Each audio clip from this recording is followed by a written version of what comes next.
Bona tarda a tothom. Estem en una nova sessió. Benvinguts a l'Ateneu. Això és ritual. Estem en una nova sessió del cicle El malestar de les lletres. Avui tractarem un tema fàcil d'explicar però de vegades difícil d'avaluar, que és el cànon. Ara aquests dos senyors ens explicaran què és el cànon, qui el construeix, per què serveix, com estem la literatura catalana de cànon, com la tenim, i altres temes col·laterals. El cànon és important perquè té relació directa amb la tradició, o sigui, amb la formació d'una tradició, per tant amb la divulgació d'aquesta tradició i amb el prestigi. I sense tradició, sense prestigi, els nous escriptors ballen una mica, és a dir, tenen poca base on posar-hi els peus, no vol dir que no puguin escriure, però no és la millor manera d'anar pel món de les lletres. Això és el que determinarem avui.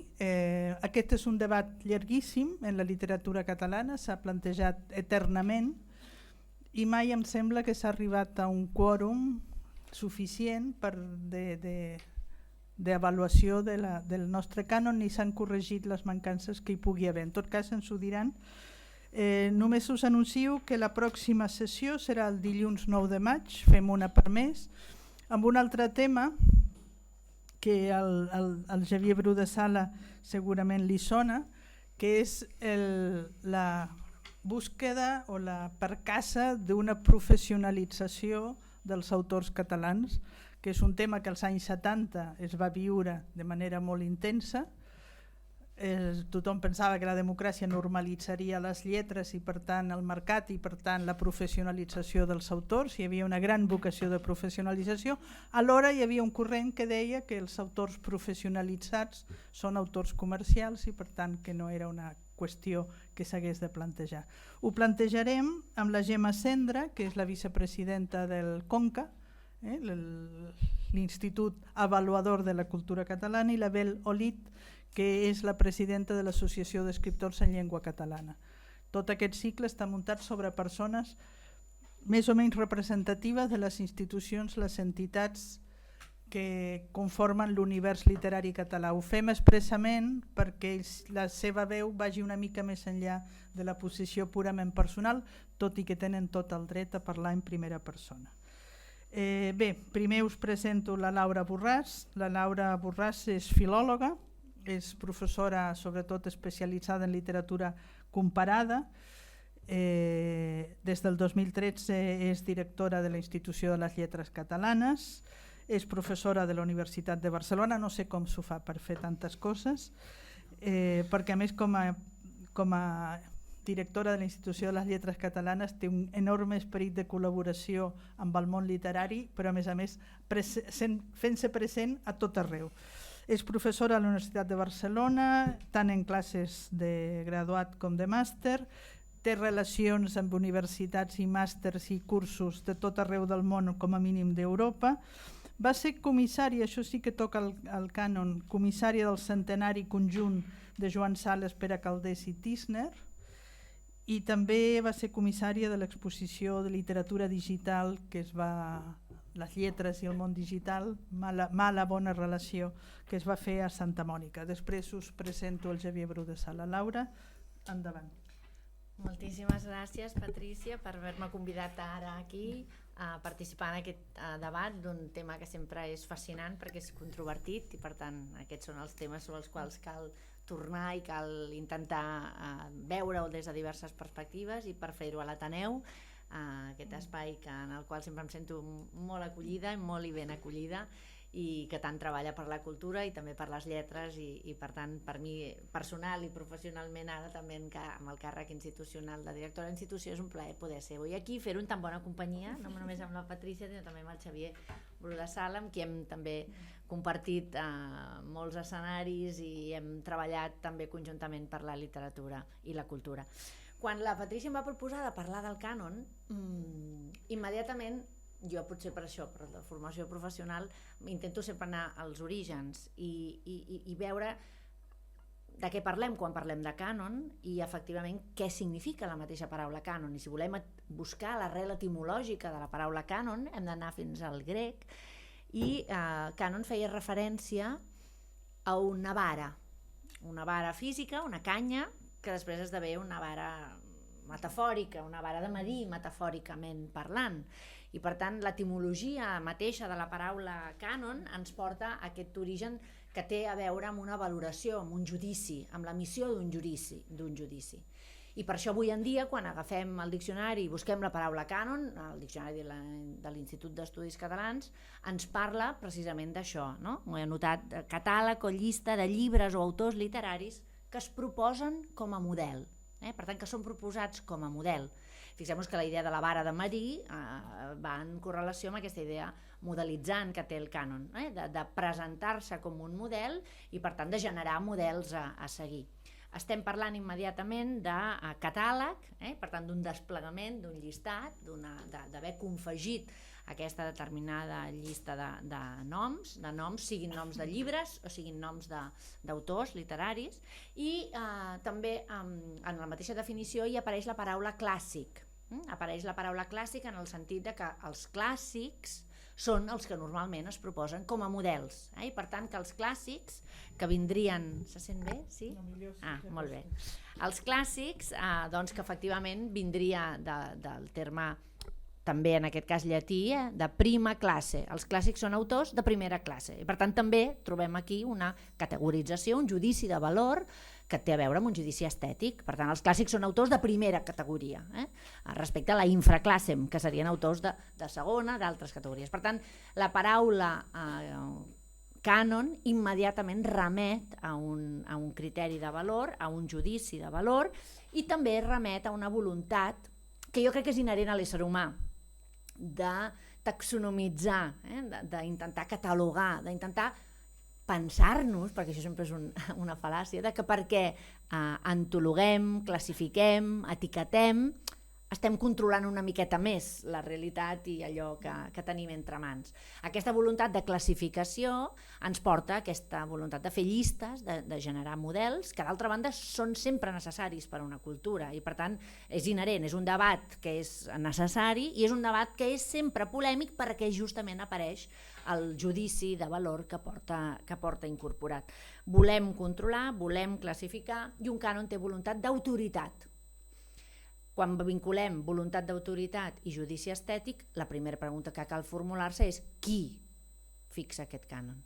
Qui? Des de quins paràmetres estètics, des de quins paràmetres ideològics, des de quina, fins i tot, bagatge a les esquenes? Qui té el caràcter normalitzador i modelitzant que ha de tenir qui emet aquest veredicte que en el fons és el llistat d'autors, de noms i obres que conformen un cànon.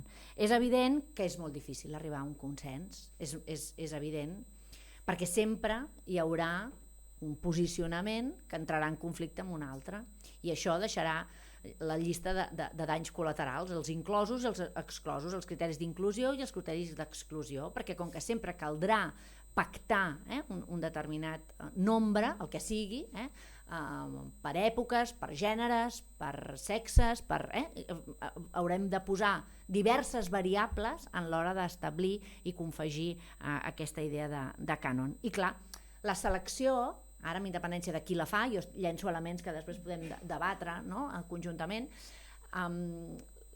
la sensació que un té és que darrere del cànon hi ha d'haver una voluntat d'aquesta exemplaritat i que generi alguna mena de depòsit cultural, que serveixi per a una cultura. És necessari que una cultura repensi el seu patrimoni literari i intenti articular un mecanisme de canonització, perquè tota cultura necessita uns referents, perquè com que no podem tenir-ho tot sempre present en totes les èpoques, en totes les llengües, en tot, si anem pensant des dels punts de vista des d'on es formula la idea de cànon, evidentment caldrà acotar i caldrà deixar coses dins i coses fora. I aquí és on neixen normalment els problemes.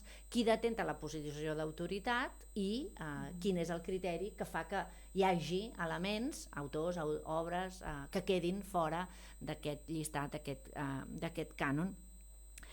El judici de valor, que aquí això també ens porta a qui ha exercit aquest llistat canònic, que en el cas d'una literatura, doncs normalment l'exerceix l'acadèmia. Podem considerar que l'acadèmia és, no, des de la universitat, qui ha de prendre un paper proactiu a l'hora d'anar creant aquest cànon. I efectivament doncs, en l'acadèmia trobem que en la configuració del que seria el cànon literari català, que és a nosaltres el que ens queda més a prop, doncs hi ha hagut molts autors que no han format part del cànon perquè qui canonitza doncs, inevitablement projecta el seu bagatge, la seva ideologia, la seva manera d'entendre i veure el món, i per tant això respon. Pensem, per exemple, en un cànon com el que va fer Harold Bloom quan va publicar l'any 94 el cànon occidental. D'entrada, fixeu-vos que l'atreviment de Harold Bloom és extraordinari, i jo dono gràcies del seu atreviment, perquè m'interessa molt el que un autor com Harold Bloom tingui a dir, però alhora només el títol d'aquesta obra és d'una supèrbia extraordinària. El cànon occidental. O sigui, ja parlar de cànon ja seria greu, diríem, perquè n'hi pot haver més d'un, o podríem parlar d'Occident. Normalment quan diem Occident també som reduccionistes, i ens fixem en uns determinats països i en unes determinades llengües. D'entrada les llengües que llegeix el propi canonitzador, en aquest cas Harold Bloom. Però després denominar-ho el cànon, com si no n'hi pogués haver d'altres, doncs lògicament genera polèmica, i per ell el cànon occidental gairebé amb Shakespeare ja n'hi hauria prou, des de la perspectiva de Harold Bloom. Tot i així és interessant pel debat que genera. Jo parlava de com s'han fet els nostres cànons, qui els ha fet, i per exemple les llistes de lectures obligatòries que s'ensenyen tant a la universitat com als instituts i al batxillerat, d'alguna manera conformen aquest cànon, no? I això sempre ha generat molta polèmica. Jo recordo, ara que la Patrícia, i amb això acabo aquesta primera tanda de plantejaments inicials per obrir el debat, quan va ser l'any Sales Calders-Tisner, nosaltres estàvem fent una determinada exhumació d'aquests noms, perquè tret de Calders, que era un nom que havia estat més o menys sempre vinculat a les lectures obligatòries i per tant era relativament vigent i conegut a nivell d'un públic escolar, i per tant que s'havia mantingut en aquesta llista canònica. Tisner era dels tres, va ser el més longeu, i per tant és el que potser teníem més en l'imaginari col·lectiu des d'un punt de vista d'haver-lo vist a la televisió, a la ràdio, haver-lo conegut com a autor de mots encreuats, etc. Però literàriament estava molt oblidat, i de fet es va haver de fer la feina de tornar a fer pública la seva obra, perquè un homenatge i una commemoració ha de servir per portar aquests autors al nostre dia a dia i perquè puguin ser llegits altre cop des de la nostra perspectiva. Però Sales era l'autor que més invisible havia romàs, perquè mai va ser matèria de debat i d'estudi a la universitat.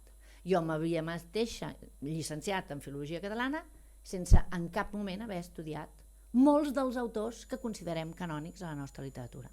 La pregunta que ens hem de fer és: un estudiant al nostre país pot llicenciar-se en Filologia Catalana sense haver llegit monogràficament i amb intensitat autors com Espriu, com Sales, com Josep Pla, com Carner a la universitat?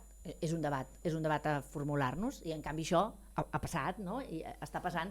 I recordo un article del Francesc Canosa quan va haver-hi el boom de tornar a parlar de Sales, de treure Sales en la dimensió pública, de publicar altre cop edicions ja completes, posades al dia, sobretot de La incerta glòria, però també de la seva poesia, del viatge d'un moribund, i dels seus epistolaris amb Mercè Rodoreda, amb Màrius Torres, etc. Que recordo que va escriure un article que deia: com és possible que jo a casa meva no hagués sentit mai a parlar de Joan Sales? I deia, acabava l'article, diu: amb Joan Sales ha passat com el que passa a vegades quan truques a Telefònica i demanes un número. Diu: no, por Sales no me viene nada. Diu: doncs efectivament això és el que a mi m'ha passat. Por Sales no me viene nada. I ara em sembla que no puc entendre la història recent del meu país sense haver comprès el que ell explica en un llibre que ens parla de la guerra, sense ensenyar-nos directament la guerra, sinó com la guerra passa pel cor de les persones, com és La incerta glòria de Joan Sales. Per tant, els cànons són necessaris, mai s'ha satisfan a tothom i han de tenir la capacitat de poder ser revisitats de tant en tant per ser capaços de veure a partir de quin criteri determinats autors hi han estat inclosos i per què altres autors no n'han format part i restituir aquestes llacunes i aquestes mancances en benefici de la potència finalment d'una cultura, que és el que el cànon hauria d'aspirar. Molt bé, Déu-n'hi-do. Déu-n'hi-do els fils que has posat sobre la taula i que estirarem. Sentim altres fils perquè tenim el Xavier Bru de Sala. Jo el definiria com a poeta. Jo crec que després ha estat un poeta transmutat en múltiples oficis polítics, de política cultural, em refereixo, de política cultural o d'escriptura, però quan un és poeta suposo que bàsicament continua sent un poeta. Per tant, també filòleg, traductor llorejat, és a dir, ha tingut premis com a traductor, gestor cultural, tant a la Generalitat en una època, al Conca en una altra època, i actualment articulista sobre temes de cultura, de gestió cultural, de país, de procés, etc. Ha estat també en aquesta vessant autor d'assajos sobre el país i sobre la cultura del país. Em sembla que sempre amb una vocació no tant de polemista, sinó d'introduir noves idees en el debat, és a dir, de sortir de la visió canònica, per dir-ho en termes del debat, és a dir, de posar-hi altres coses, altres dosis de pebre en un debat que en el país a vegades es queda estantís. Actualment és vicepresident, em sembla que encara ho ets, del Cercle de Cultura? Ja no. Bueno, doncs ara és vocal, però va ser vicepresident i creador, un dels impulsors del Cercle de Cultura escrit al Cercle d'Economia, i va ser, ja que parlem d'anys, comissari de l'any Espriu. I només esmento l'endreça d'un dels seus llibres de poesia, no recordo si el primer o el segon, que deia a Joan Brossa, poeta, a Carles Riba, humanista. És així? L'estic citant de memòria. Citar a Riba com a humanista ja és un toc d'atenció al cànon. Brossa poeta, no ho discutiria ningú. Xavier. Moltes gràcies, Patrícia. Gràcies. Bon vespre. Encantat de ser a l'Ateneu i de ser en tan docta i il·lustre companyia. Bé, sí, aquest es titula aquest cicle El malestar de les lletres, i és evident que hi ha un malestar de les lletres i probablement ja ha estat, si no sempre, gairebé sempre, un dels llibres que indirectament citava, que vaig escriure ja fa 16 anys, publicar fa 16 anys, el 2004, es deia El descrèdit de la literatura, i es referia ja a l'enfonsada de l'alta cultura catalana, i també d'una altra manera, encara després n'he parlat més, de la cultura popular moderna, la subcultura, tot això són, diguem-ne, llacunes que tenim. Sembla que només tenim o estem aprimant la literatura, com la pròpia literatura, com si fos un acordeó, perquè sigui la literatura d'una mesocràcia que tampoc és gaire lletrada, etc., però és la que sustenta el mercat, etc. Bé, com funciona el cànon? La Laura ho ha explicat molt bé, però jo hi voldria afegir una altra mirada que és, en molt bona part, hi ha coses de qualitat pròpia, però en bona part estreta de Kundera i del ja citat i mai prou ponderat Harold Bloom. Milan Kundera, si sortim de la literatura i passem a la pintura o a la música, Milan Kundera explica com es fa el cànon i qui fa el cànon, i explica i demostra que tots els grans pintors d'Europa no n'hi ha cap que no hagi vist de jove l'obra dels seus grans predecessors, no dels de segona, cap.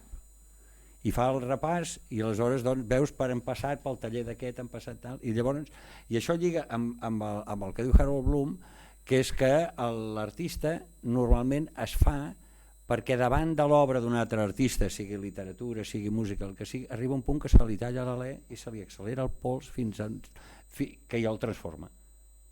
I per tant, quan diem qui fa el cànon, no el fan els que van als museus, no el fan els que compren els quadros, sinó que el fan els artistes. Per què? Perquè un artista, posem ara un pintor, un geni de la pintura, és el que està més capacitat per distingir un altre geni del que no ho és. I això ha passat així, i en música encara més. Encara més. Tots. I el Milan Kundera fa una comparació molt bona com les curses aquestes de relleus que es passen una fusteta, un testimoni. Diu, és exactament així com ha funcionat l'art a Europa des del Renaixement.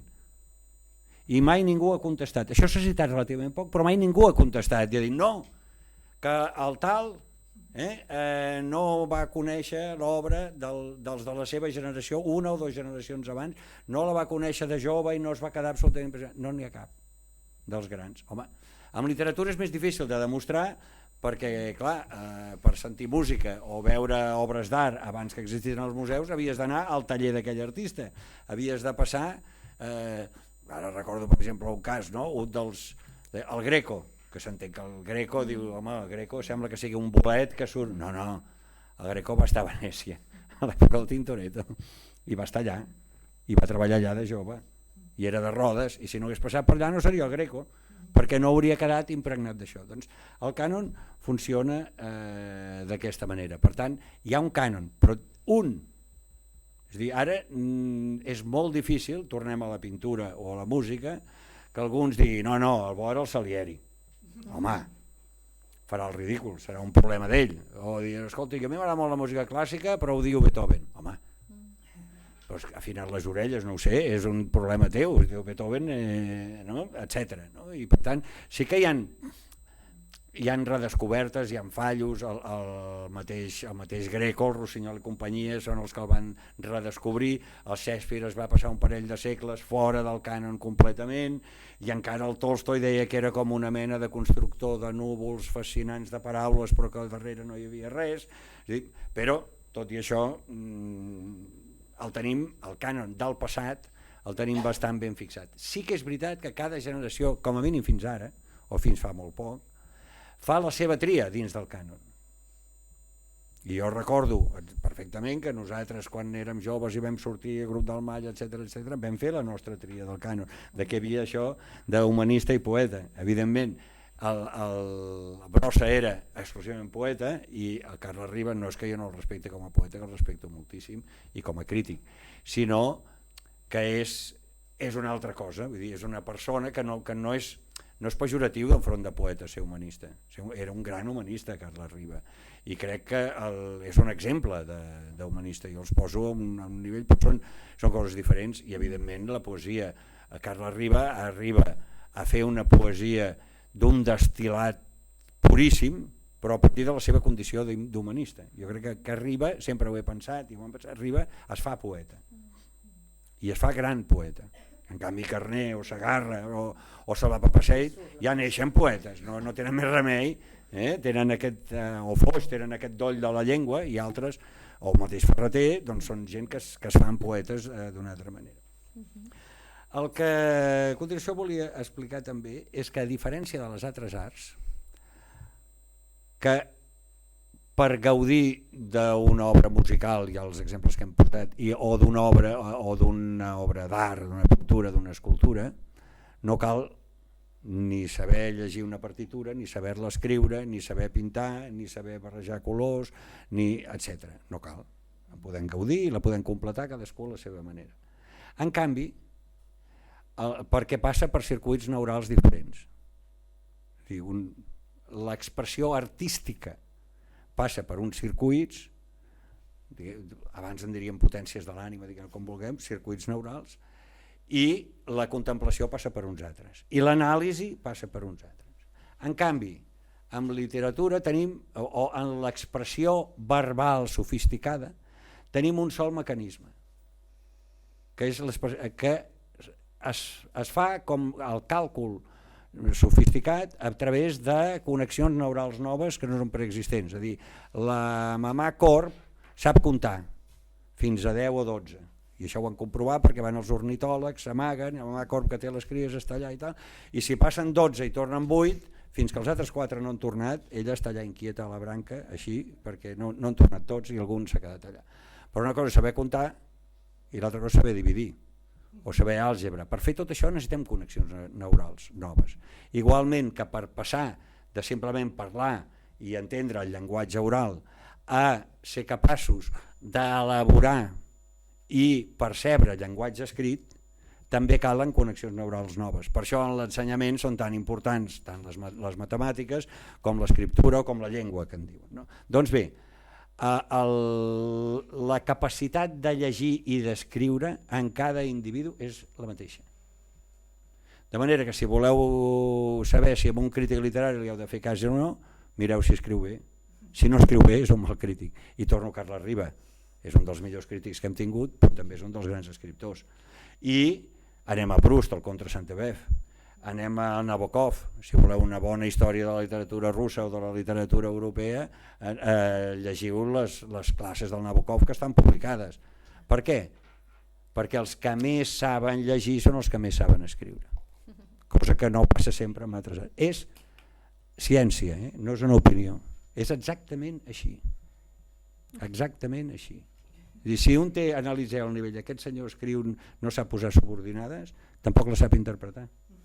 És que és exactament, i per això es degrada la literatura, cada vegada els paràgrafs són més curts, hi ha menys subordinades, perquè hem de fer una literatura per a aquells que no han après a posar subordinades o fer una frase com les del Proust que et duri 4 pàgines, amb una sola frase, ni ho saben fer ni ho saben llegir, etc. Bueno, per tant, aquest jo crec que és una qüestió molt important i molt bàsica de si no tenim lectors capaços, que tinguin un bon nivell com a lectors, difícilment podran llegir bona literatura o alta literatura. I no em refereixo només a les subordinades, sinó dobles, triples sentits d'una frase tal, doncs no els capten, o la mateixa ironia que de vegades és amagada i costa molt, etc. Bueno, doncs això jo crec que és molt important i per tant ens cal no tenim massa de lectors d'alta literatura o capaços de gaudir de l'alta literatura, i per això tenim els clàssics bastant abandonats i bastant fora de circuit, no? Bé, què ens passa més? Ens passa que allò que en altres literatures serveix, no hi ha ara, quan parlava de cànon, no hi ha del cànon del passat, sinó per anar fent cànon del present o del passat immediat, no del passat remot, que és molt difícil, a hores d'ara és pràcticament impossible que tornar a reelaborar cànons occidentals. El Harold Bloom no s'inventa cap autor, no reivindica cap desconegut, ni del segle XVI, ni del XVIII, ni del XIX, ni del XX. Al final del llibre ell s'arrisca a dir quins són, al seu judici, els més importants dels contemporanis que encara estan escrivint, no? I aquí surt en Purcell i surt algun altre.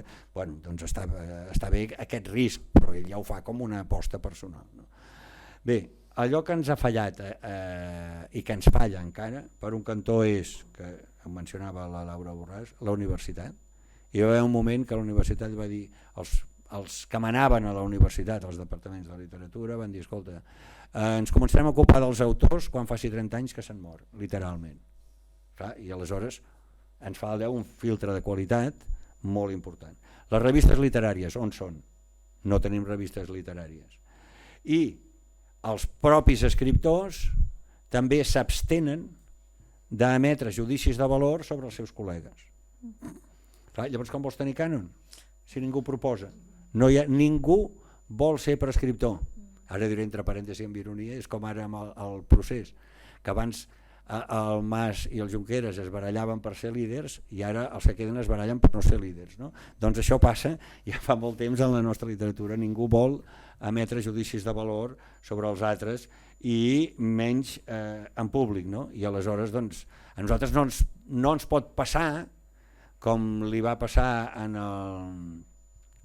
la Foguera de les Vanitats, el Tom Wolfe, que va tenir un gran èxit amb la Foguera, ja era un periodista molt conegut, etc. Va tenir una visió pròpia de la realitat, de la societat, bastant sofisticada i elaborada i enginyosa, i va fer una novel·la que va tenir molt èxit, La Foguera de les Vanitats. Jo soc un dels grans autors americans. I van fer una carta que la van firmar els 5 dels 6 millors escriptors americans vius, i sabeu què deia la carta? Vostè no. Vostè no. Vosaltres us imagineu alguna cosa així que pugui passar a casa nostra? No, home, no. Què diu? No, no era mort, no. No era mort, no.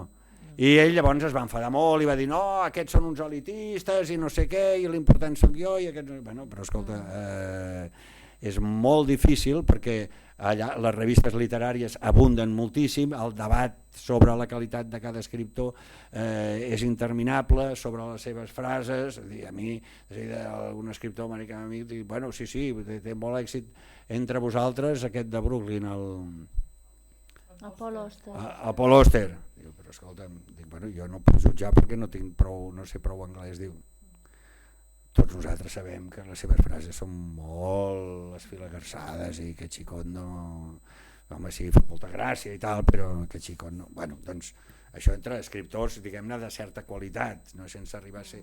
Bueno, doncs això, és a dir, el vetllar per la, diríem, la qualitat de l'escriptura, no hi ha ningú que ho faci a casa nostra.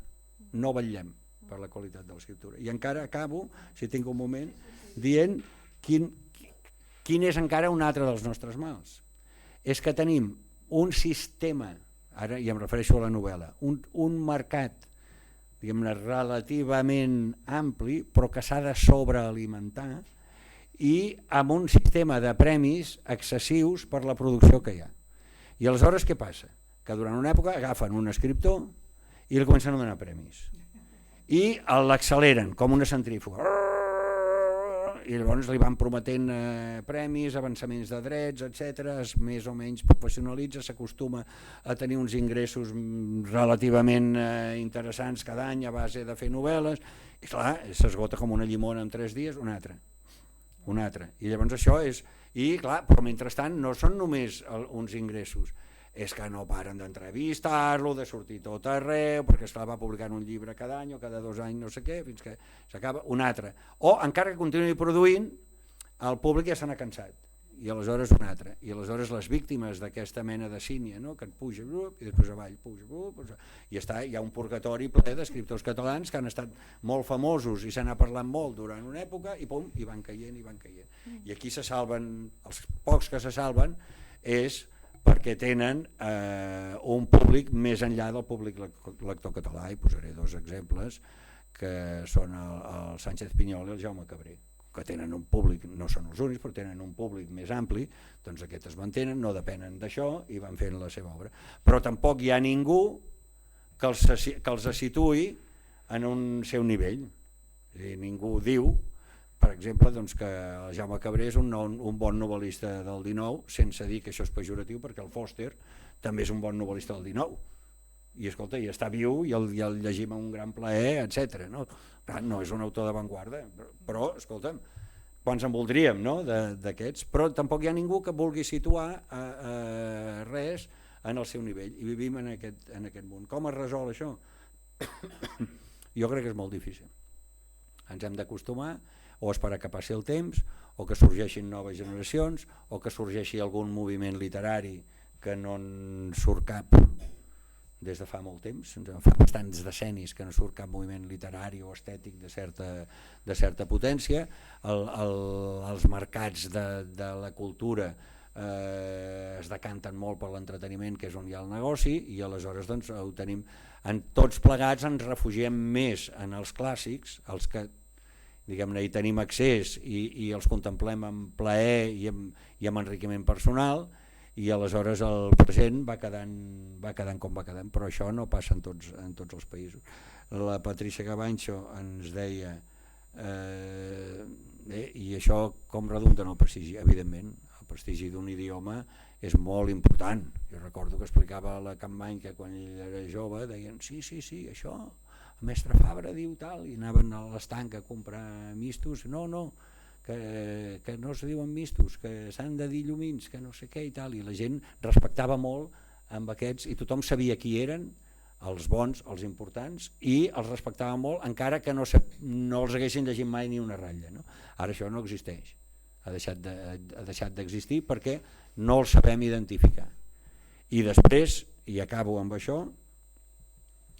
jo tinc amics, molt bons escriptors, perquè he seguit sempre el consell que em van donar de molt jove, que era no et facis amic d'un escriptor a qui no admiris, perquè llavors estaràs condemnat o perdràs un amic o seràs un hipòcrita. I per tant jo ho he practicat. Doncs bé, tinc més d'un amic escriptor que jo considero gran escriptor, que o han deixat d'escriure o han deixat de publicar, escrivint i es guarden les coses al calaix, després d'haver tingut una carrera, tenir un nom molt important i tal. Ja no m'interessa. Ja no m'interessa. Home, i això ho trobo greu i gruixut, però a hores d'ara no hi sé veure solució, perquè per tenir una solució amb això s'han de construir diverses peces i s'ha de professionalitzar gent capaç, diguem-ne, d'establir judicis, i no tenim capacitat ni disponibilitat econòmica, ni cap polític pensa que això sigui una prioritat. I a més hi ha centenars d'escriptors que estan molt contents que això sigui així, perquè pensen que tenen més oportunitats de treure el cap, diguem-ne, si tots són nans, que no pas de treure el cap entre si hi ha 3 o 4 gegants, i aleshores doncs, els que no són gegants els costaria més ser visibilitzats. Gràcies. Molt bé, moltes gràcies. La Laura està aixecant les dues mans alhora per contestar. Home, a veure, després de la teva primera versió acadèmica, diguem-ne, de què és el cànon, com funciona, una mica impersonal en el sentit que no era la definició de diccionari, digues ara, contestem ara la situació del cànon a casa nostra. Jo crec que el Xavier ha estat molt agut en la definició de molts dels problemes i la manca de solucions realment que són estructurals, és el sistema el que està fallant, i a més estem rebent l'ensulsiada també dels sistemes arreu d'Europa, que és aquest que tractàvem l'altra sessió, no? El desprestigi de les humanitats en l'ensenyament, etc. Però a Catalunya, per la discontinuïtat històrica de la nostra cultura, tenim problemes seriosos que són endògens, que són nostres, i no els hem identificat prou i segurament tampoc els hem solucionat. Laura, digues. Sí, la veritat és que jo he notat moltes coses mentre deia el Xavier, que sempre fa això, estimula molt el diàleg i la capacitat de repensar algunes d'aquestes coses. Clar, quan ell deia és que el cànon, parlant de Kundera a l'inici, no el fan els que fan els museus.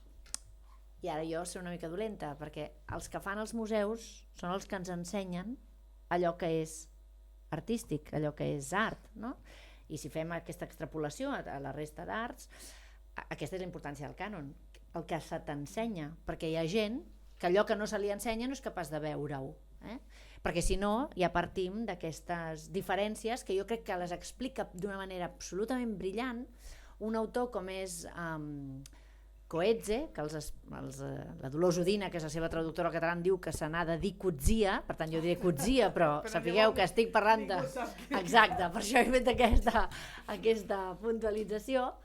Quan un dia, sortint de casa seva, a Ciutat del Cap, sent el preludi del clave ben temperat de Bach i es queda aturat perquè mai ha sentit aquella música i no sap què és allò que sent, i sent que allò que sent li representa aquesta emoció de la qual ara parlava també el Xavier quan explica com Kundera parla dels pintors, no? que s'emocionen a l'hora de veure els seus predecessors i entenen, no? Quins són els seus, el llegat d'aquesta transmissió cultural.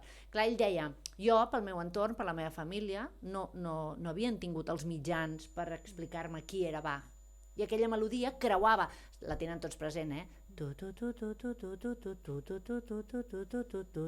a més és el preludi també de la primera suite de Bach de cello. Aquesta melodia és la que sent i que captura a Coetzee. I què fa ell? S'interpel·la respecte de per què no li era conegut Bach. Llavors ell investiga sobre això que sent i que sent que el crida des de la distància dels temps, i ell llavors li expliquen qui és Bach i per què és un clàssic. Bach va viure un període d'ocultació extraordinàriament gran. Quan ara també el Xavier deia la música o la pintura tenen, a diferència de la literatura, la possibilitat de que no cal saber música, ha dit textualment, per gaudir d'una determinada peça, però efectivament, com que tota dimensió artística està sotmesa a un flux temporal determinat i a una política estètica en el sentit de gustos determinats, efectivament, què va passar amb Mozart? Això ho explica una pel·lícula com Amadeus, que per moltes coses, pobre, condemna Salieri d'una manera extraordinària i el converteix en el dolent de la pel·lícula, literalment, oi? Però hi ha el moment en què s'explica com es produeix l'estrena del Don Giovanni a Viena. I va aguantar 3 representacions el Don Giovanni a Viena, 3, per vergonya pública d'aquella societat que no va saber incorporar la novetat estètica que representava una òpera com el Don Giovanni per al seu públic, perquè de la mateixa manera que a Beethoven, quan estava estrenant la 9ª sinfonia, tampoc no sabia com reaccionaria la gent, perquè si entre la primera i la 8ª va estar 10 anys de la seva vida, entre la 8ª i la 9ª també n'hi va esmerçar 10 d'anys de la seva vida, però ell era conscient que en aquella 9ª sinfonia es produïa una fractura en la història de la música i no sabia com reaccionaria el públic a aquella novetat. I efectivament això es dona. A casa nostra, per exemple, abans has esmentat Foix. Foix és un poeta avantguardista, sí.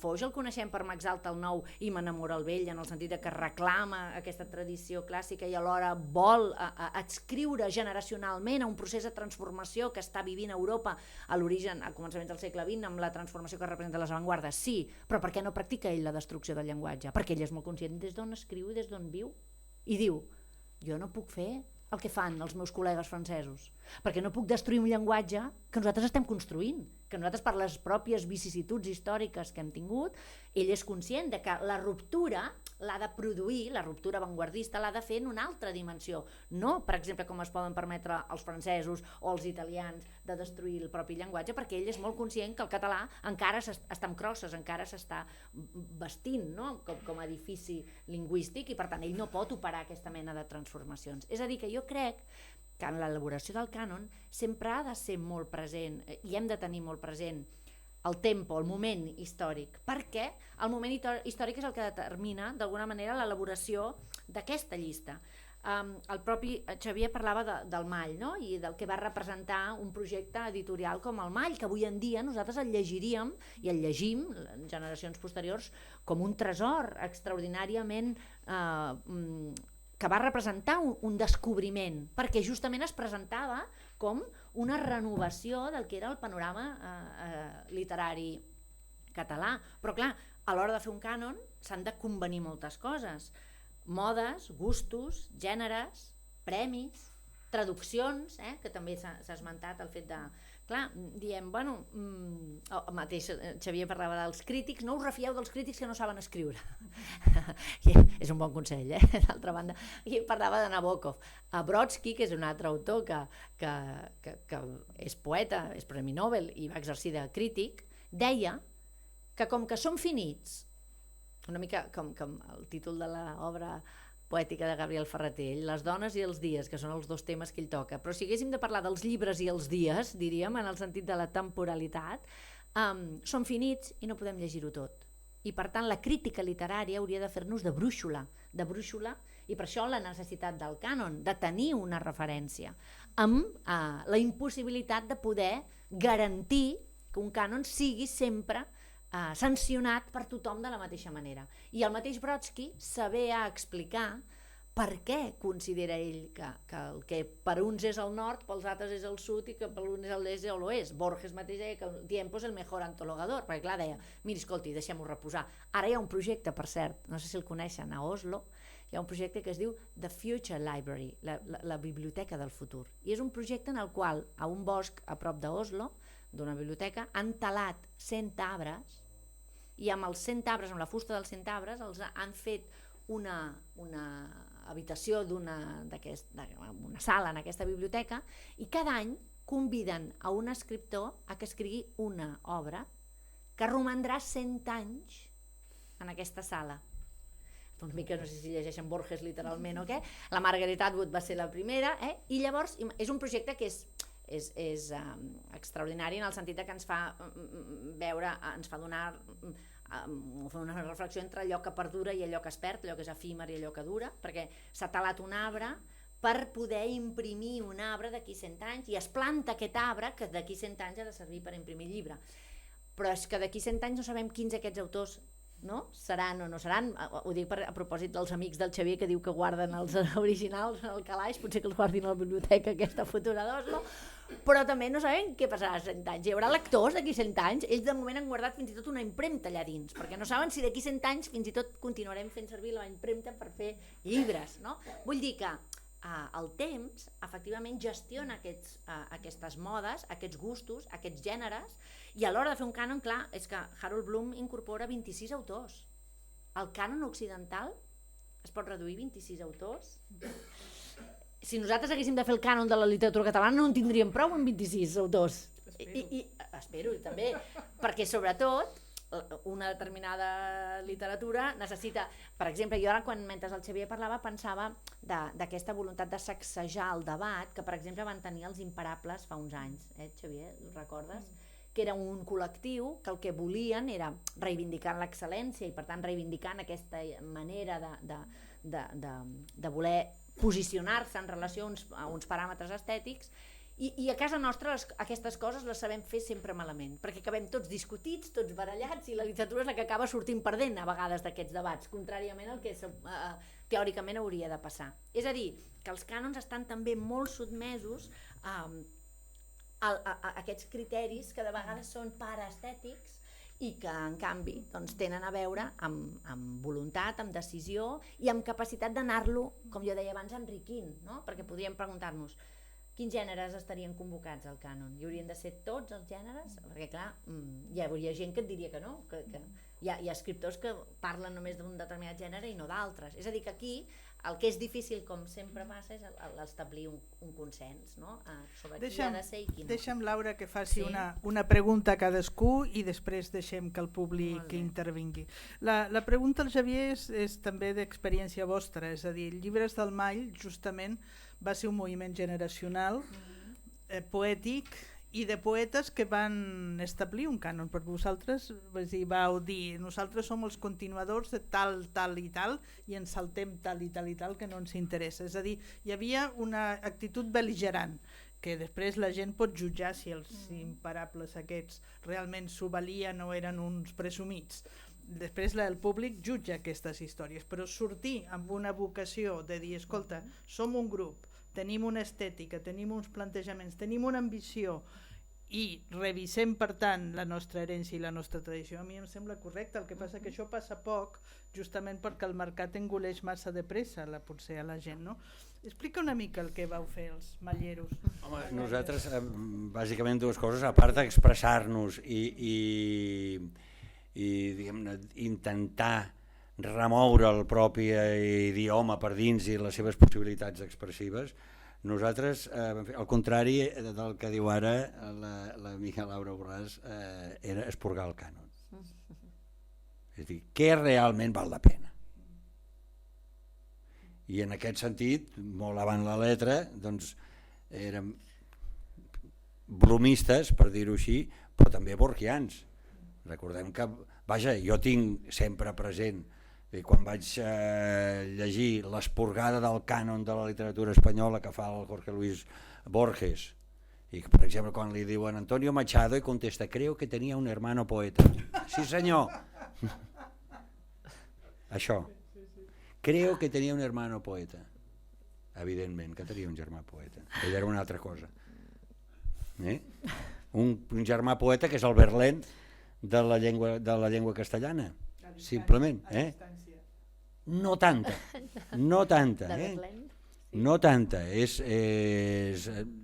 li canta l'idioma d'una forma com a molt pocs, que és el gran mèrit del Verlaine. Per tant, era tornar a la literatura al seu lloc, és a dir, no tenir por d'expressar-se i de forçar l'idioma fins allà on fos, és a dir, tornar a fer un idioma viu i creatiu, no un idioma que ja té establertes totes les pautes d'escriptura i d'expressió, esporgar el cànon, i aquí vam tenir la primera escissió perquè vam dir que el Bartra no entrava, i aleshores uns se'n van fer una altra editorial, i no, el Bartra no entra. i no entrarà, ni entrarà, i tot que té moltes virtuts, molts mèrits i molt d'això. Per tant, per un cantó expurgar el cànon, per l'altre tornar a despertar el nervi de l'idioma, per tant amb apostes que no sé, ja veurem si estaven bé o no estaven bé, i resituar la literatura al seu lloc, desinstrumentalitzar la literatura, perquè nosaltres vam créixer en una època en què la literatura era un instrument, i ara en certa forma també abans que deia tot això de la novel·la i tal, la novel·la és un instrument de normalització o de ficció de la normalització, però és més un instrument que una finalitat amb ella mateixa, i aquí hauríem potser de tornar a Kundera i dir, escolti'm, la literatura no serveix per fer revolucions, i tots érem revolucionaris, però les revolucions es fan als ciutadans, les revolucions es fan amb idees, les revolucions es fan amb mobilització. La poesia és una cosa que pertany a la intimitat de cadascú i és el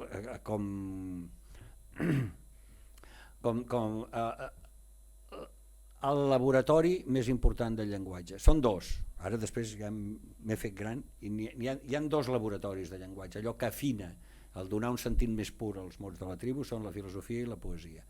I al moment que abandonen això, aquest donar un sentit més pur als mots de la tribu, són les formes d'expressió verbal més sofisticades. I no importa el que diguin, sinó la pròpia sofisticació interna del llenguatge. Fixeu-vos que tots els filòsofs comencen dient que tots els seus antecessors s'equivoquen i ells comencen a explicar de què va el món i com s'interpreta, no? I especialment un dels més grans de tota la història, més influents i que tothom diu que no l'entén, però que potser el que més ha canviat la història de la humanitat, que és Hegel. I diu exactament, comença així, jo de jove el llegia, traduït, i deia, escolta, Hegel, tots els filòsofs s'han equivocat, cap ha entès com funcionava. I això, la tesi, l'antítesi, la síntesi, la història té un sentit total, doncs d'aquí neix el marxisme, i vull dir que no està gens malament. I tinc amics filòsofs que diuen que no s'entén. Bueno, i que saben l'alemany molt bé, diu, no s'entén, bueno, doncs per no entendre's, Déu-n'hi-do. És possible que no s'entengui, que no el puguis analitzar com el Ramon Llull i com els altres, però l'elaboració interna del llenguatge, de la llengua, allò que la fa avançar, el laboratori, no en té més, només n'hi ha dos, la poesia, i a la poesia també hi podem posar la poesia dramàtica, hi podem posar etc. És a dir, que no dic que sigui una forma de poesia concreta, i la filosofia. I em sembla que les estem banalitzant. Si t'assembla bé. Si les banalitzem no tenim laboratori. Bueno, i volia, després de contestar-te, fer un parell de referències. És que el Foix sabia fer una altra cosa. El Foix el que sabia fer és... No sé si en sabia fer o no en sabia fer, en sabia vendre, però no crec que els fes ell. És vestir-se d'algues, or i escata, i ser marxant a Prades a les boires de tardor. Això és una meravella, que és intraduïble completament, però això és... I quan te'l llegeixes bé, el Sol i de Dol, no és un humanista com el Riba, no ens enganyem, no ens enganyem, que és més, en molts casos vernís, però la seva capacitat poètica de donar una dimensió al català que mai l'hauríem imaginada, això és una cosa que només té el Foix. I també dic, que deies, qui fa els museus? Els que jo he dit. Els que fan els museus són els pintors que han dit al llarg de la història que aquest és un geni. I no hi ha cap pintor ben destacat al Louvre o hi ha cap altre museu que no hagi estat el mestre de les generacions posteriors dels genis i reconegut per ells. No n'hi ha cap. Per tant, els que fan els museus són empleats. Són empleats dels artistes. I el que designa el papa que designa, que li demana a Leonardo una pintura, no és que hi entengui. I el rei que fa Velázquez a pintor de cor no és que hi entenguin, és que s'assessoren pels seus col·legues. És que miren qui és que té prestigi entre els seus col·legues. I no hi havia mercat. Sí, però el que Miquel Àngel no pot fer, perquè no li encarrega el papa, és el que fa, per exemple, és molt diferent la Pietà de la Pietà Rondanini. perquè el públic no està preparat per entendre el que representa una obra amb una tècnica El com públic la no està mai preparat. Llavors, Però vull dir sí. que l'artista sempre intenta trencar d'alguna manera, però en èpoques en les quals l'artista necessita, per ser artista, que hi hagi un mecenes al darrere que li permeti ser-ho, l'art ha de quedar en una altra dimensió, no? No és I cert. a vegades sí, aquest cas concret, per exemple... Bueno, tot artista fa obres que no són d'art, bueno, ja ho sabem, gairebé tots, però ara estem analitzant, nosaltres vivim, la nostra herència són les millors obres dels millors artistes, evidentment, i a les millors obres dels millors artistes els mecenes no compten, i el públic no compta. Nosaltres ens hi hem d'afegir i ens hi hem d'adherir amb això, i donar el criteri per establert, i no el podem revisar perquè no tenim capacitat de revisar-lo. Hem de reconèixer humilment que no tenim ni criteri ni capacitat per dir que Brahms és millor que Beethoven.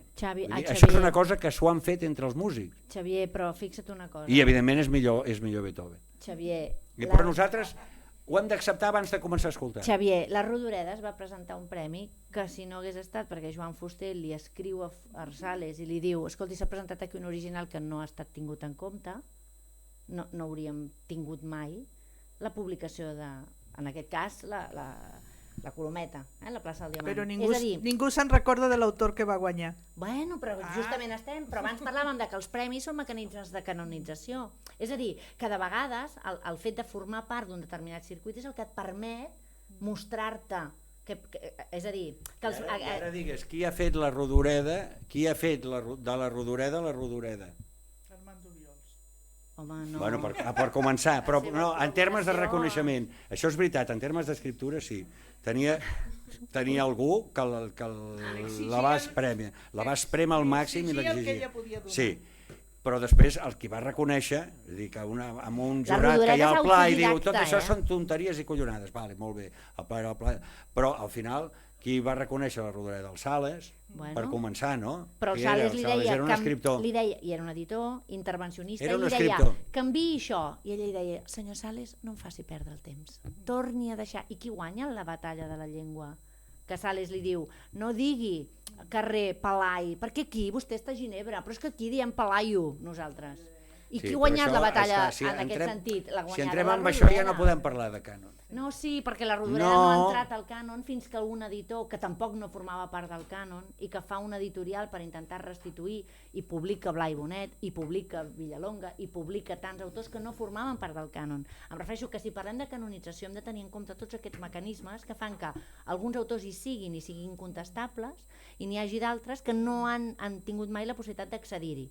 I en aquest cas jo parlo de la Rodoreda d'una manera molt emblemàtica. Sí. Bueno, escolteu, ja està entès. No, escolteu. Sí, no.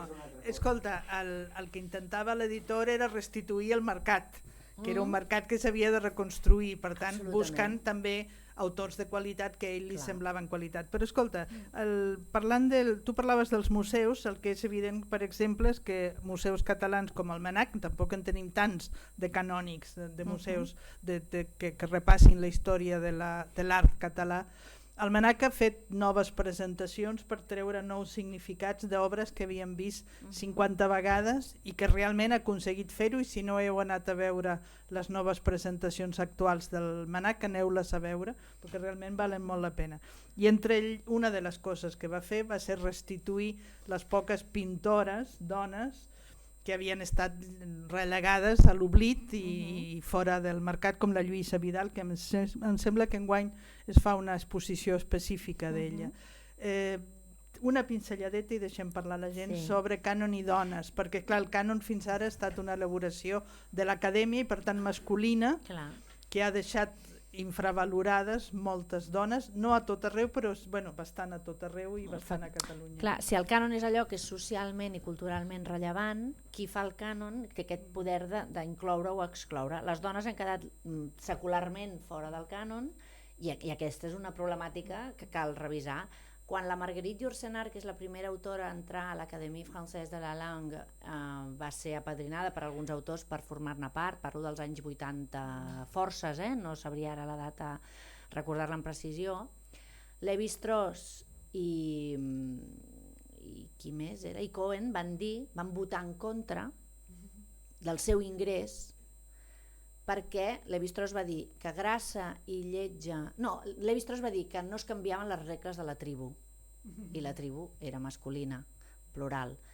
I Cohen va afegir-hi que Lletja i Grassa, com era, poca qualitat literària podia tenir.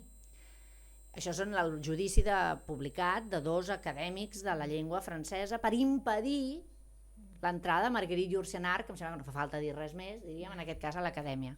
Perdó, a l'Acadèmia Espanyola també hi ha acadèmics que diuen bestieses. Ui, ja ho sabem, i si entrem en aquest tema ens abandonarem el tema del cànon, però em refereixo a que el fet de que les dones no hagin format part dels llocs de presa de decisions les ha deixat molt notablement fora de moltes llistes canòniques, i a casa nostra d'una manera claríssima, en moltes autores i a tot arreu, diríem. És a dir, que en aquest sentit, efectivament, la capacitat de canonitzar dona un poder de visibilitzar i de fer creure que allò que es diu i es repeteix a tot arreu és el que cal llegir, és el que cal conèixer. Llavors, aquells que no juguen en aquesta lliga perquè són invisibles, immediatament queden fora, no? del debat públic i del coneixement públic i la capacitat de ser estudiades, de ser transmeses, de ser conegudes, que es facin tesis doctorals, etc.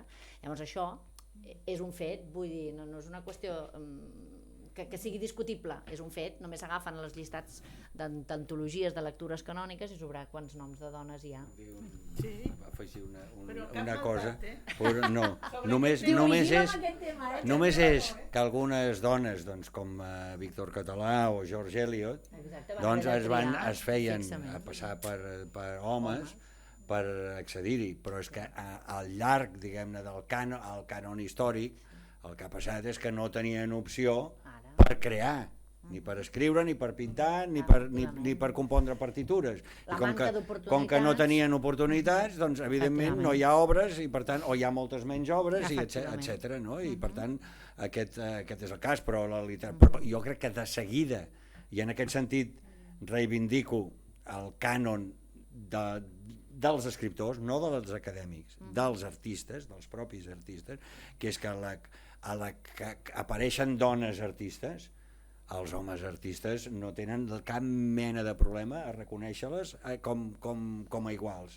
I això doncs va passar des del grup de Bloomsbury, i això passa als salons literaris de França ja a partir del segle XVII, i és a dir, en aquest sentit l'artista no té el problema l'ha tingut la societat, perquè al llarg dels segles li ha donat molt poques opcions a les dones de crear, però les dones que quan han creat i ho han fet bé, Madame de Staël, etc., doncs escolta, si ho han fet bé han triomfat, i no cal dir que la literatura anglesa en aquest sentit està molt per sobre de les altres, amb meravelloses novel·les escrites per dones, que estan a dalt de tot. I les Bronte no van tenir cap problema de ser reconegudes, i Jane Austen no va tenir cap problema de ser reconeguda. Però és que, clar, qui s'hi podia dedicar? La proporció és tan inferior, i en música és que ningú entenia que una dona pogués compondre, n'hi ha molt poques que hagin compost, no? I per tant això jo crec, però avui no crec que hi hagi discriminació a nivell artístic. Em sembla que avui no n'hi ha. Els mecanismes de transmissió de poder, justament jo recordo per exemple l'any que Montserrat Abelló va rebre el Premi d'Honor de les Lletres Catalanes, i diu, em fa vergonya ser la tercera dona. La tercera, bueno, ja és molt. Bueno, sí, però estem parlant de quantes edicions del Premi? 50? Aviam, 3 dones. És a dir, que en aquest sentit costa molt de trobar aquests mecanismes de reconeixement, perquè justament també els ha costat molt més formar-ne part, no? I en aquest sentit és evident que qui reparteix les autoritats, doncs si no hi ha dones que puguin repartir autoritats, en aquest sentit doncs, es troba una mancança, que és una mancança social, no és una mancança per les dones, és una mancança per tothom. És a dir, que en aquest sentit la representativitat el que ajuda és a que les cultures siguin més sòlides, més riques i més plurals. És a dir, que violentar aquesta realitat amagant és perjudicial per qualsevol cultura.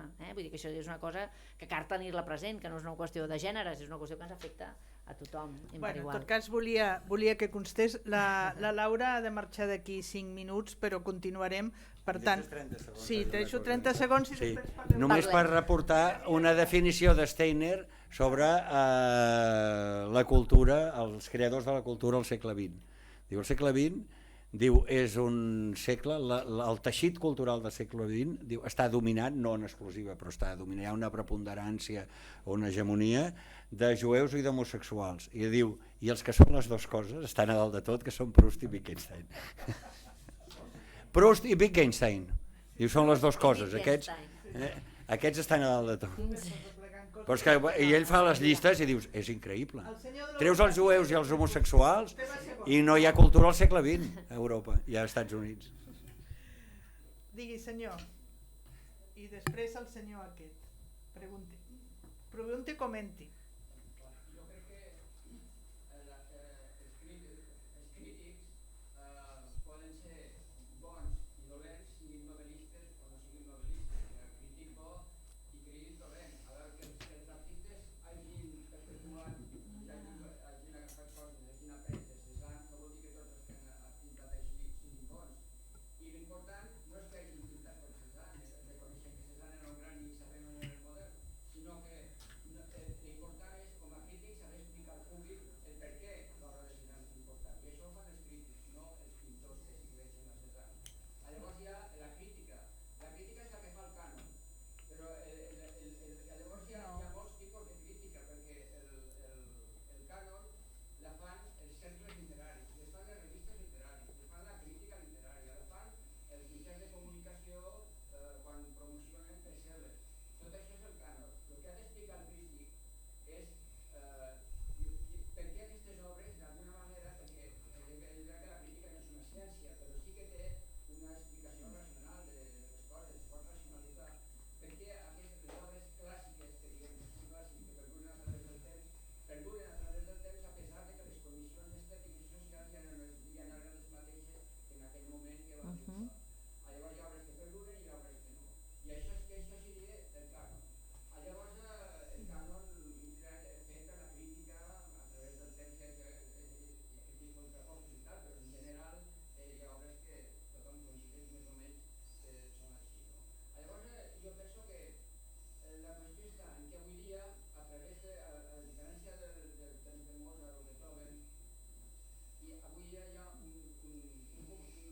una comercialització de l'art, una comercialització, unes obres d'art que es fan per vendre i les altres obres d'art que són d'autor ben, diguem, llavors el cine de Hollywood, per exemple, que crea una estètica, això crea una estètica i un gust entre el públic.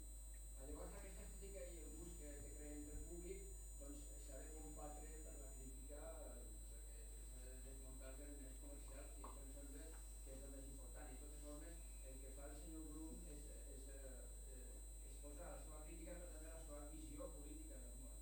Totalment. Algú és molt de dretes i això és cosa que sempre ha criticat i ha demostrat que la seva crítica està passada per la seva ideologia. Molt bé, hi ha altre senyor i després contesteu. Tu vigila't? Sí, jo vigilaré. I és que el prejudici ideològic passa moltíssim en el públic i en la crítica. Per exemple, en Joan Sales, per què va trigar a ser tan conegut? La meva interpretació és, ell parla de la tercera Catalunya, la seva novel·la.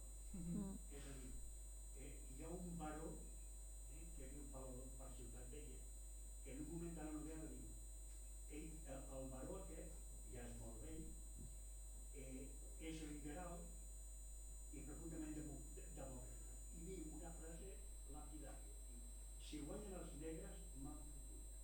Si guanyen els rojos, m'han fotut. Ell, diguéssim, defensa o fa ressaltar una Catalunya amb uns valors profundament democràtics que era de centre-esquerra o de centre-dreta, o inclús de dreta. Jo crec que això no seria perdonat. Una altra, va costar molt a un determinat públic i crítica va costar molt perdonar. Un altre és amplar que hi ha moltíssima gent d'esquerres o inclús de centre-dreta que pel fet que un període de la seva vida va ser fatxa i va col·laborar amb el franquisme i tampoc se li ha perdonat. Jo crec que la literatura ha d'estar per sobre d'això. I un altre, i acabo a qui no s'ha de fer justícia és en Baltasar Porcel. Per mi és un novel·lista excel·lent i és perquè era liberal. Des d'una part important de l'esquerra no se li ha perdonat mai, no se li ha fet justícia. I ara volia preguntar una cosa, si és cert que si a vostès els hi sona això de que encara el món va posar en Baltasar Porcel en un nivell molt alt junt amb Don DeLillo i Philip Roth. Ja ho ho ha dit això el Xavier. Sí. Vols contestar Sí, vull contestar ràpid i abans de marxar.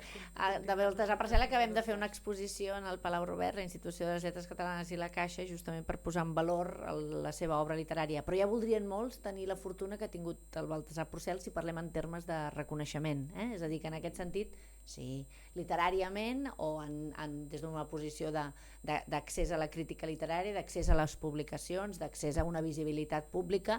Jo li dic, si vostè pensa que Baltasar Porcel no ha estat prou reconegut, i li acabo de dir que acabem de fer una exposició, per tant que la meva manera de poder expressar el reconeixement hi és totalment, però ja voldrien molts tenir el reconeixement que ha tingut ell, perquè em refereixo que el cas que plantejava abans Joan Sales és extraordinàriament eloqüent en aquest sentit, no? La seva invisibilitat efectivament és perquè qui estava en aquell moment tallant el bacallà des d'un punt de vista de la crítica literària probablement no li perdonava una sèrie de coses, a més de les que vostè ha dit, per exemple, a ell, i ell mateix ho sabia, no li van perdonar que fos comunista i acabés sent cristià. Diríem, aquest canvi també religiós no se li va perdonar, i aleshores això ens demostra encara més que els mecanismes de configuració d'aquests criteris que acabem donant per bons col·lectivament, perquè és el que visualitzem, perquè és el que trobem, perquè és el que veiem als catàlegs de les biblioteques, perquè és el que llegim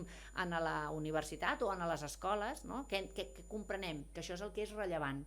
Per tant, tot allò que no hi és, d'entrada, la primera lectura que no pot fer és que és irrellevant, perquè no hi és, perquè algú no ha considerat que ho fos. És per això que jo dic, i abans l'altra intervenció anava amb el sentit de que els clàssics, més que ser textos permanents, són textos que continuen sent vigents i que cada època els pot recuperar per al seu moment. I el cànon hauria de poder ser això, un mecanisme d'incorporació de vigències determinades. Què hauria passat, per exemple, si per exemple, ara parlant de Porcel, perquè Porcel, per exemple, va tenir un paper molt important en el fet que Villalonga escrivís en català, perquè en la seva correspondència Villalonga sempre li contesta en castellà i ell sempre li contesta en català, i finalment Villalonga va acabar-li contestant en català. Què hauria passat si quan es va presentar un premi literari en castellà Villalonga l'hagués guanyat en castellà? Potser l'hauria guanyat la literatura castellana en castellà i no en català. És a dir, que aquests mecanismes de configuració de poder són els que de vegades també determinen una determinada visibilitat pública. La qüestió està en poder ser, d'una banda, intentar ser equànimes, intentar ser omnicomprensiu pel que té a veure amb gèneres, amb tendències, amb estètiques, però alhora sempre pensar que un cànon és una vara de medir i per tant hi ha un criteri de naturalesa de judici de valor. La crítica ve del verb grec crino, que vol dir jutjar, que vol dir emetre un veredicte. I això torno al que deia al començament el Xavier. És complicat emetre un veredicte, perquè no podem emetre'l d'una manera gairebé omniscient, perquè no ho sabem tot, perquè no ho coneixem tot, perquè no podem posicionar-nos d'aquesta manera, perquè si no seria una qüestió a vegades molt soberbia. I tanmateix és necessari encara que només sigui per poder polemitzar al voltant d'això, no? De per què un autor sí o per què un autor no. Abans el Xavier esmentava la dialèctica Carner-Riba. El Sam Abrams diu que els 3 poetes més llegits, més cultes de la literatura catalana són Espriu, Riba i Bartra. I ell ha esmentat Bartra i ell ha esmentat Riba en relació, per exemple, també a Carner. Carner té el do de la llengua i Riba té el com fa versos, no? Els pica de pedra picada i l'altre els surten i els regala. Doncs això també vol dir que jo, en el meu cànon, hi seria Carner i seria Riba, en el meu cas concret. No vull que m'hagin d'obligar a triar entre l'un i l'altre. Vull una cultura que els reconegui tots dos i que els pugui reconèixer en el seu moment històric, en la seva aportació i en la riquesa, que és la suma d'aquests punts de vista. I des del meu punt de vista, des de la meva modesta percepció, tant Riba com Carner podrien formar part d'aquest cànon, no? Vull dir que sempre és una qüestió sotmesa a subjectivitats i a coneixements, perquè Harold Bloom no llegeix català. Harold Bloom coneixia a Baltasar Porcel i coneixia coses de la cultura catalana que li havia transmet gent catalana que coneixia, però ell no llegia català. A francès, no, sí. A vegades... A francès, havia llegit Porcel en francès. Però quan parlava de Llull o parlava d'altres autors, ell mateix ho havia dit i el Baltasar Porcel ho explicava, clar, que a vegades els mecanismes per als quals algú arriba a alguna obra tampoc no són sempre igualitaris, diríem, per tothom. Vull dir que hi ha molts nivells, és un trencaclòs que és difícil d'acabar-lo composant una imatge que sigui satisfactòria per tothom, perquè segons on ho miris et surt una altra imatge, et surt un altre cànon. I sempre és interessant poder-los repensar com a mínim i anar reformulant. Xavier, vols... Home, sí. No. La Laura m'ha de marxar ara. Jo els he de deixar perquè tinc un Però altre acte. continuem Sobre els prejudicis ideològics, això vam néixer nosaltres al món combatent els prejudicis ideològics, no? Però jo encara m'he trobat no fa tants anys amb gent d'aquí que es negaven a llegir Céline Ara, clar. perquè era filonazi. Oh, i tant. Escolta'm. I nosaltres no hem Però a tingut- França no hi han caigut mai en aquest error, Clar. Els francesos mai s'han negat a llegir Céline, tots sabien qui era, què pensava, però mai s'han negat a dir que Céline és un escriptor meravellós. És Mai. que l'art, l'obra d'art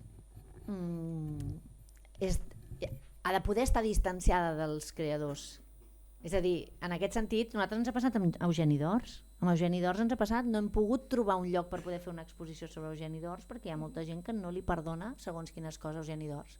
I de la recerca que se'n va fer per fer l'exposició i que va fer el Xavier Pla, només en les contracobertes del llibre que nosaltres hem editat, només s'ha posat els encapçalaments de totes les persones amb les quals va mantenir correspondència.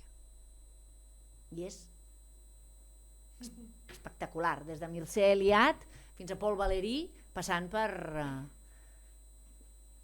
És a dir, en aquest sentit, la riquesa o la potència cultural, però que a l'hora d'estar vinculada a una determinada ideologia, després el converteixen en caduc, de la mateixa manera que en aquells determinats moments històrics altres autors no podien formar-ne part pels mateixos motius a la inversa. Però a Catalunya ha passat especialment això. No digues. Vull dir que com que la cultura ha tingut una utilització militant, és a dir, instrumental, llavors sí que hi ha hagut molt tu sí, tu no, no?